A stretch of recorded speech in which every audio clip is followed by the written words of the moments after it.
Yehezkiel pasal 45 ayat 1 sampai pasal 47 ayat 5.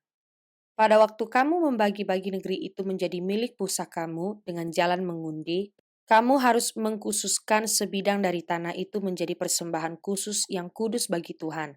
Panjangnya 25.000 hasta dan lebarnya 20.000 hasta. Seluruh tanah yang di dalam batas ini adalah kudus. Dari tanah ini harus disediakan untuk tempat kudus suatu 4 persegi yang panjang dan lebarnya 500 hasta dan sekelilingnya ada lapangan yang lebarnya 50 hasta. Dari daerah yang sudah diukur, ini ukurlah sebagian yang panjangnya 25.000 hasta dan lebarnya 10.000 hasta. Disitulah letaknya tempat kudus dan bagian ini adalah maha kudus. Ini adalah bagian yang kudus dari tanah itu dan menjadi tempat bagi imam-imam yang menyelenggarakan kebaktian di tempat kudus yang datang mendekat untuk melayani Tuhan. Itulah tempat perumahan mereka dan menjadi daerah kudus untuk tempat kudus. Yang 25.000 hasta panjangnya dan 10.000 hasta lebarnya harus menjadi milik orang-orang Lewi yang mendapat tugas pelayanan dalam bait suci. Itulah kota-kotanya, tempat tinggal mereka. Sebagai milik kota harus engkau tentukan 5.000 hasta lebarnya dan 25.000 hasta panjangnya, berbatasan dengan persembahan khusus yang kudus itu. Itulah untuk seluruh kaum Israel. Mengenai bagian raja itu, haruslah terdapat di sebelah barat dan di sebelah timur dari persembahan khusus yang kudus dan milik kota itu, dan harus berbatasan dengan kedua bagian itu. Yang di sebelah barat harus sampai ke perbatasan barat, dan yang di sebelah timur harus sampai ke perbatasan timur. Jadi panjangnya harus sama dengan panjang dari bagian satu suku Israel, yaitu dari perbatasan barat sampai perbatasan timur negeri itu. Itulah yang menjadi miliknya di tanah Israel, dan raja-raja Israel tidak lagi akan menindas umatku. Mereka akan menyerahkan negeri itu kepada kaum Israel menurut suku-suku mereka. Beginilah firman Tuhan Allah. Cukuplah itu, hai raja-raja Israel. Jauhkanlah kekerasan dan aniaya, tetapi lakukanlah keadilan dan kebenaran. Hentikanlah kekerasanmu yang mengusir umatku dari tanah miliknya. Demikianlah firman Tuhan Allah.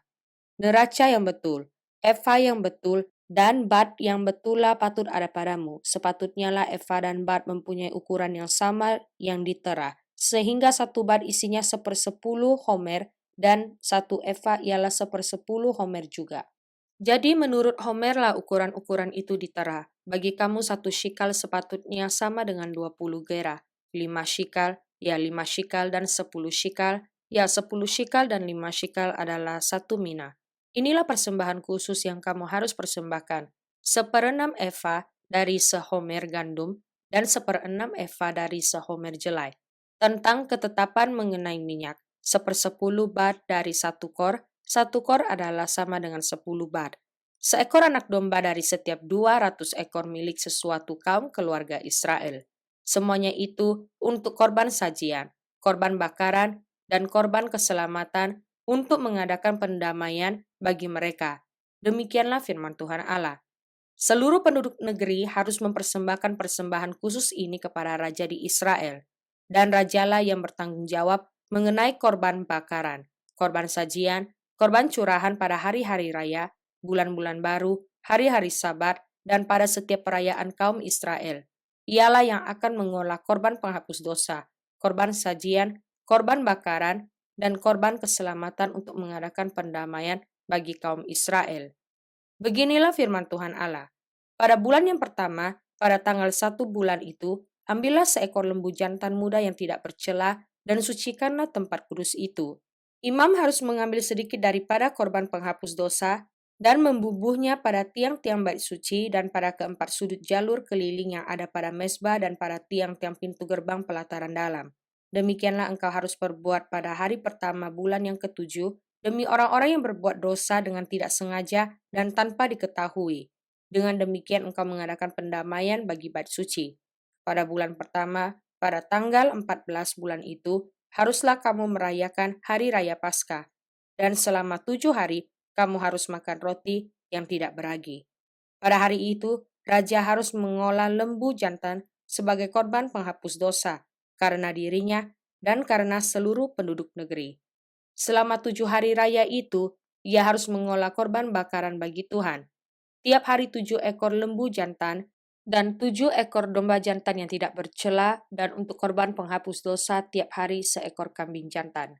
Sebagai korban sajian, ia harus mengolah 1 eva tepung dengan seekor lembu dan 1 eva tepung dengan seekor domba jantan, dan minyak 1 hin untuk 1 eva.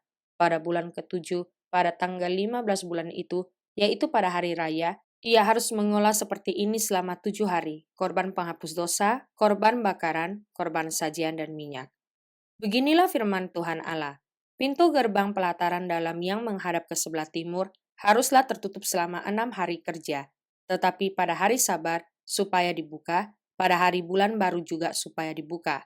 Raja itu akan masuk dari luar melalui balai gerbang dan akan berdiri dekat tiang pintu gerbang itu. Sementara itu, imam-imam akan mengolah korban bakaran dan korban keselamatan raja itu, dan ia akan sujud menyembah di ambang pintu gerbang itu, lalu keluar lagi. Dan pintu gerbang itu tidak boleh ditutup sampai petang hari. Penduduk negeri juga harus turut sujud menyembah di hadapan Tuhan di pintu gerbang itu pada hari Sabat dan hari bulan baru. Korban bakaran yang harus dipersembahkan raja itu kepada Tuhan pada hari Sabat ialah 6 ekor domba yang tidak bercela dan seekor domba jantan yang tidak bercela. Korban sajian dari domba jantan harus diolah dengan 1 eva tepung. Tetapi korban sajian dari domba-domba yang lain bergantung pada kemampuannya, serta minyak 1 hin untuk 1 eva. Pada bulan baru harus dipersembahkan seekor lembu jantan muda yang tiada bercela, serta 6 ekor domba dan seekor domba jantan yang tiada bercela. Sebagai korban sajian, ia harus mengolah 1 eva tepung dengan seekor lembu dan 1 eva tepung dengan seekor domba jantan, tetapi korban sajian dari domba-domba lain bergantung pada kemampuannya, serta minyak 1 hin untuk 1 eva. Kalau raja hendak masuk ke dalam, ia harus masuk melalui balai gerbang dan keluar dari situ juga. Tetapi kalau penduduk negeri pada perayaan-perayaan yang tetap berkumpul di hadapan Tuhan dan yang masuk melalui pintu gerbang utara untuk turut sujud menyembah, biarlah mereka keluar melalui pintu gerbang selatan, dan yang masuk melalui pintu gerbang selatan, biarlah keluar melalui pintu gerbang utara. Janganlah seorang kembali melalui pintu gerbang kemasukannya, tetapi masing-masing harus keluar dari pintu gerbang yang di depannya. Mengenai raja itu, ia akan masuk bersama-sama mereka dan keluar bersama-sama mereka. Pada hari-hari raya dan perayaan-perayaan yang tetap, harus ada korban sajian, yaitu 1 eva tepung diolah dengan seekor lembu jantan, dan 1 eva tepung diolah dengan seekor domba jantan. Tetapi korban sajian dari domba-domba yang lain bergantung pada kemampuannya, serta minyak 1 hin untuk 1 eva. Kalau raja mengolah korban bakaran sukarela atau korban keselamatan sukarela bagi Tuhan, maka orang harus membukakan pintu gerbang sebelah timur untuk dia, dan ia akan mempersembahkan korban bakarannya dan korban keselamatannya itu seperti ia perbuat pada hari Sabat. Kemudian ia keluar. Dan sesudah ia keluar, pintu gerbang harus ditutup. Tiap hari ia harus mengolah domba yang berumur 1 tahun dan yang tiada bercela sebagai korban bakaran bagi Tuhan. Setiap pagi ia harus melakukan itu. Di samping itu, setiap pagi ia harus mempersembahkan korban sajian 1/6 eva tepung dengan minyak 1/3 hin untuk mencampur tepung yang terbaik itu. Itulah korban sajian bagi Tuhan, dan ketetapan itu tetap selama-lamanya. Demikianlah mereka harus mempersembahkan domba dan korban sajian dan minyak setiap pagi sebagai korban bakaran yang tetap. Beginilah firman Tuhan Allah. Kalau raja itu memberi sesuatu pemberian dari milik pusakanya kepada salah seorang anaknya, maka itu menjadi kepunyaan anaknya, dan milik ini menjadi pusaka mereka. Kalau ia memberikan pemberian dari milik pusakanya kepada salah seorang hambanya, maka itu menjadi kepunyaannya sampai tahun kebebasan. Lalu harus kembali kepada raja itu. Hanya anak-anak raja itu boleh mewarisi milik pusakanya, dan janganlah raja itu mengambil sesuatu dari milik pusaka rakyat, sehingga mereka terdesak dari miliknya. Hanya dari miliknya boleh ia mewariskan kepada anak-anaknya, supaya jangan seorang pun dari umatku didesak dari miliknya.